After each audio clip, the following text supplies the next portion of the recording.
نبدأ بالصلاة على رسولنا الكريم محمد صلى الله عليه وسلم، فصلوا على خير البشر. الدراجي يناقض بشكل صادم بالماضي ومحرز في الأحق بالكرة الذهبية الإفريقية. لن تصدق ما صدر من المعلق الشهير. خرج المعلق الجزائري الشهير حفيظ الدراجي بتصريحات لم تكن لا على بال ولا على خاطر بخصوص المرشحين لجائزة الكرة الذهبية الإفريقية، والتي من المقرر أن يتم الإعلان عن الفائز بها في حفل الكاف الذي سيقام في 11 من ديسمبر القادم في مراكش. فبعد أن كان مدرب المنتخب الجزائري جمال بالماضي قد دعم نجم كتيبته رياض محرز باعتباره حقق الثلاثية ودوري أبطال أوروبا كواحد من العناصر النادرة التي قامت بذلك على مر التاريخ.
كما عبر محرز بدوره عن أحقيته بها متجاهلا تماما بونو الذي حقق الدوري الأوروبي وبلغ نصف نهائي المونديال بمستويات خارقة. عادة ما يكون هناك دائما ماني وصلاح، لكن العام الماضي على المستوى الجماعي كان الأمر أكثر صعوبة بالنسبة لهم. فزت بالثلاثية وسجلت 20 هدفا وصنعت 15 تمريرة حاسمة. كنت لاعبا أساسيا في الدوري الإنجليزي وكأس الاتحاد الإنجليزي، وأقل قليلا في دوري أبطال أوروبا، لكن خلال السنوات القليلة الماضية كنت دائما مهما في هذه المسابقة. هناك نوع من المنطق في مكافأتي بهذا اللقب الأوروبي. سمعت أنهم يحاولون أيضا الضغط من أجل حارس مرمى المغرب ياسين بونو.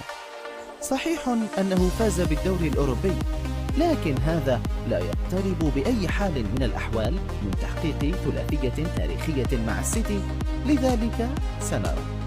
جاء الدراجي ليؤكد أن ما يحصل ضغط على المنظمين والقائمين على الجائزة. سبق الأحداث وقال بأنه يستحق الجائزة لأنه توج ب3 ألقاب جماعية: دوري أبطال أوروبا، كأس إنجلترا، الدوري الإنجليزي الممتاز.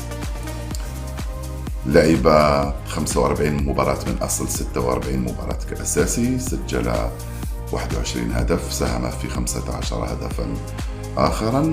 يقول رياض محرز بأنه لا يوجد أي لاعب آخر في إفريقيا فعل ما فعله هذا الموسم، لأن محمد صلاح كان بعيد عن مستواه، ساديو ماني أيضا كان بعيد عن مستواه، وسيمان الذي كان عنه الحديث أيضا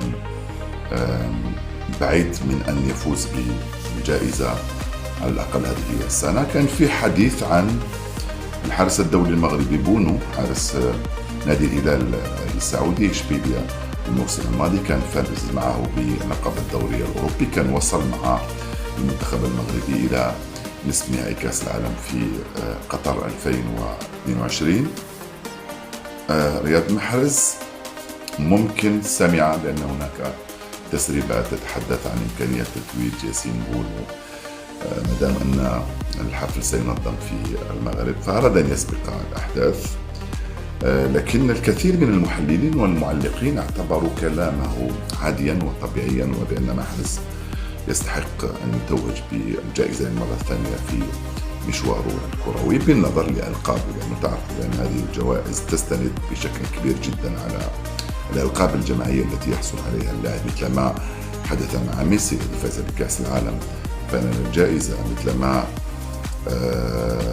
حدث أيضا مع لاعبين كثر سواء على المستوى القاري الآسيوي وحتى الأوروبي وكذلك العالمي. فصنع الحدث رياض محرز من خلال هذا التصريح وعمل ضغوطات على منظمي الجائزة وعلى المصوتين وعلى الجميع على غير عادته رياض محرز، وكأنه يريد التأكيد بأنه يستحق ويريد أن يستبق الأحداث. كان هذا هو الحدث. إن أعجبك الفيديو لا تنسى الإعجاب والاشتراك في القناة.